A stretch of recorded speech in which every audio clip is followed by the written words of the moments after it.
Hello fellow modelers and styling fanatics, welcome back to my channel. I hope that everyone is doing fine and enjoys the hobby. Concrete Bunker is back again today with another one of its notorious episodes. So on today's episode I think that we are in part 7 of our wasp nest project. Me and Past George are applying the fire damage on our T34. I was a little bit skeptical since it is the first time I do something like this. I was afraid to do it, and I am yet unsure if I wanna add to it more or if I wanna leave it as it is. Now, without further ado, I will proceed to the video. I need your guys' opinions about my fire damage. Any constructive criticism is always welcome if done in a good manner, and I am really curious to hear your thoughts in my comment section below. I am happy to hear any ideas or recommendations. So you guys all know the drill. Grab yourselves a seat, crack the mandatory cold one or a hot brew, whatever you prefer or enjoy, and let's see what me and Past George have done on this episode. Well, hello and welcome guys to what it looks to be part 7 of our wasp nest project. As you probably can see and tell, T34 and the base is exactly at the same place as I left it in part 6. So a simple introduction on what I am about to do, or what I am planning to do, is starting right now. Yeah, color me color me curious. Anyway, so in the previous episode's outro, I was talking about that I have two choices, either to continue working with the tank or continue working with the base. I gave this thought a thorough, thorough thinking, if that made sense, and I have came to a conclusion. This conclusion is that in order for me to continue working with the base, I will need to finalize the look of the T34. Why, you may ask? Because this T34 is battle damage is knocked out. I will need to give it fire damage over here, and fire spreads, so which means that since the fire spreads, it should spread somewhere around the base, and in order for me to see in which spot at the base the fire has spreaded for a bit, for just a small portion, I will need to see how the fire damage will look, how it will come to be, because I am not sure that I can replicate, let's say, for example, fire damage on this spot only. Since it is my first time, I can see what I can replicate. I may go excessive and reach up to this point, which is not something that I want. I'm just saying I will start, I will start working on it, and I will see where this leads me. Now, what's my next thing on the T34?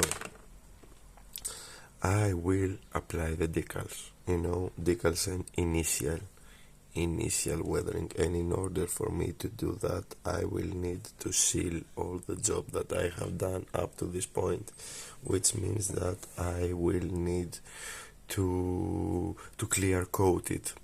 So for the first time, after a long time, I will clear coat a build. Now, several friends of mine, including Michael, and some other guys that I cannot remember their names, if I will leave a mention onto them in my description below. Thank you guys. Recommended me a specific clear either it is matte or gloss. Now, for me to apply the decals and the pin wash, I will need a gloss or varnish for start. My gloss varnish choice and the guy's choice that recommended me is this, the Winsor & Newton Galleria acrylic gloss varnish, and I have also the matte varnish. Guys recommended me matte varnish. So since I needed gloss, I opted with a choice of buying gloss as well. Now, what the guys also told me, they told me not to dilute this at all. They told me to spray it out of the pot instantly, because if I try to dilute it, not only me, if anyone tries to dilute it, it will screw the varnish. So that's my intentions. I am going to spray paint the T34 with gloss varnish, and I am going to leave it to dry until I can work with the decals, onto the decals and the pin wash stage. Well guys, update time. I have done some stuff off camera, of course, as I've said. First thing that I have done is to gloss coat the entire tank. As I've said, I have used Winsor & Newton Galleria acrylic gloss varnish straight out of the pot. I didn't dilute it at all, and that's what my friends recommended, not to dilute it. The only thing you need is high pressure on your airbrush and multiple coats of varnish as usual. I am really pleased with the results. I could do better, but as I've said, as I've said multiple times in the past, practice makes better. So as I continue painting and varnishing stuff, hopefully I will get better. After that, I have left the tank to completely cure for a day, and while the tank was curing, I opted to do some job onto the base itself. So what I did is to give shape to the machine gun nest. What I used over here is the expected coffee steering sticks and sticks. For the guys that live in Greece, you can visit Jumbo Store, Arts and Crafts section. You can find craft sticks. They are almost the same as coffee steering sticks. And you can find the dowels that I have used as this one. Once again, craft sticks. And here is the packaging. I think these cost me €2 each, or €2 or €1 each. I cannot remember, but they are handy, and you can use them in multiple cases, in multiple scenarios that you want to scratch build something. Now, apart that, I have glued the coffee steering sticks in place with hot glue, with my hot glue gun, and nothing more. Done to the base. Apart that, when I finished with the base, it was the next day, and my tank was cured. So I have applied the decals, that they are for an unidentified unit in Eastern Front 1941. That's the only decal option, and hell yeah, why not apply decals since I have them, of course. And I don't know what they mean in Russian. I think that I have a photograph explaining every Russian catchphrase over here. If I will find it, I will add it to the video. If not, well guys, things happen. Probably I have lost it.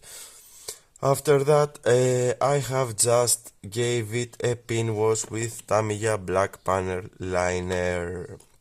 just to see how the wash flows onto the gloss surface, because it is the first time that I can use the panel liner after gloss, mainly because the gloss I was using was a rattle can gloss and it had a bad reaction with enamel products. But the Newton and the Winsor and Newton varnish is really resilient, to be honest with you guys. I'm really happy with it, and it caused me no problems. So I gave it a pin wash, I cleaned the excess pin wash, of course, and now I am on to the next step. Let me give you a closer look. To be completely honest with you, I have forgotten to clean the wheels from the excess pin wash. I will do that later. I will proceed that later. And here is how the tank is looking up close and personal. Yeah, I know that it is shiny, sorry, not sunny. Sunny, it is a sunny day, but the tank is shiny. And I am really happy with the results. Of course, and it toned down the camouflage a bit. This is what I wanted. Now, what's my next step? Of course, my next step is to clean the road wheels, which I have forgotten to do, as I've said, and then apply a matte varnish to seal all the job that I have done up to this point. Probably. I am thinking of it. I cannot remember if I wanna chip this or if I wanna... No, sorry guys, scratch what I've said. My next step is to apply the fire damage. Really sorry, I got confused. So, what I am going to do, I have seen several pictures of fire damage in tanks. Those pictures are mainly from, from today, conflicts between Russia and Ukraine. But anyway, I wish I haven't seen that photos, but it is what it is. So I saw those photos as a reference, to see what I should do, and my next course of action will be to apply the fire damage. My plan is to spray paint some of the area over here with black paint, and from there to add rust layers, etc., and I will see how it goes. I have my fingers crossed, because this is the first time I do it, and I am completely sailing in dark waters. So I took the decision to take you guys step by step in my process to depict the fire damage in the T34, and let's start from the things that I have already done. Only one thing, to be honest with you, not things. So, as you can clearly see, I have gave the area surrounding the penetrating heat a good coat of black paint.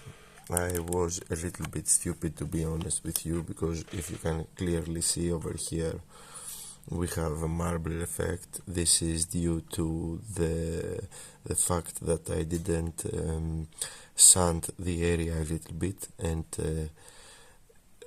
this is caused because I have clear coated the thing with gloss, and if you don't sand a gloss surface, the next layer of paint doesn't adhere so much, which creates this, crack marble effect, or however you're gonna call it.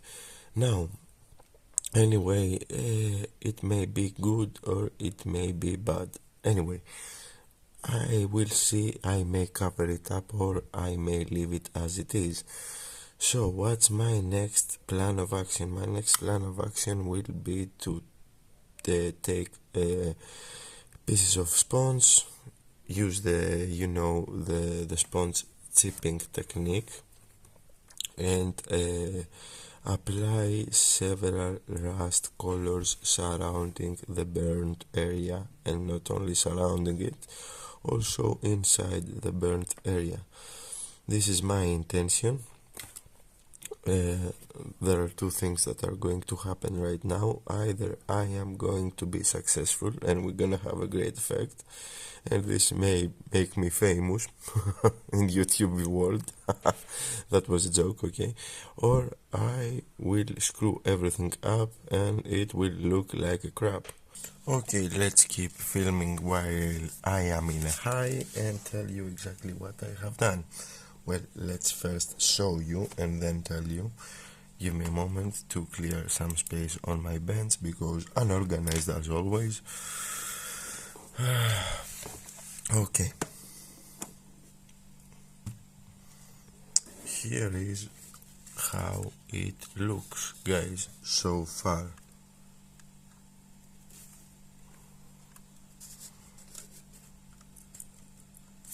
I didn't take you step by step as I've told you. I'm really sorry for this. Step by step. I have done several steps, one led to another, and here are the results. So let's talk about them a little bit more. Let's see if I can get you in there. Yeah. Okay. I have started with the quote-unquote sponge chipping technique with light rust from Vallejo Panzeresis. This is probably 303, no, 301, sorry. Then I traced around the area where the fire was with that. Then I have gave more chips with the yellowish rust, 303 Panzeresis once again, and then I have just added a smidge of 302 dark rust. While I was at it, I gave the penetrating heat just a small, just a fading, you know, how can I tell it? Oh, damn. Just a fade highlight with, where is it? Gunmetal. I cannot find the gunmetal color right now. To be honest with you, my bench is a mess. Anyway, I have gave it a gunmetal so the penetrating heat would be traceable from far away, and then I have gave it a slight dry brushing with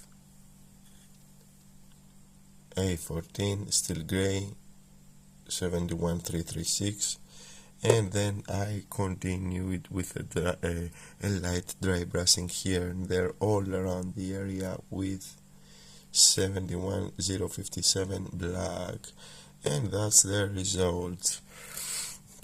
I used the paints undiluted so I could give the area texture. I don't know if my camera can get it, but it is there is some texture apparent over there, because when an area is burnt, there is some texture. Fire leaves some texture, and that's what I have done so far.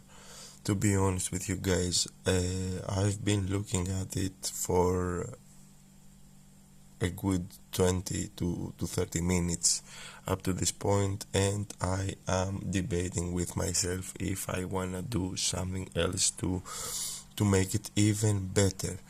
And to be honest with you guys, I believe that we are good.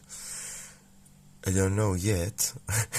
I still haven't decided, but I believe that we are good.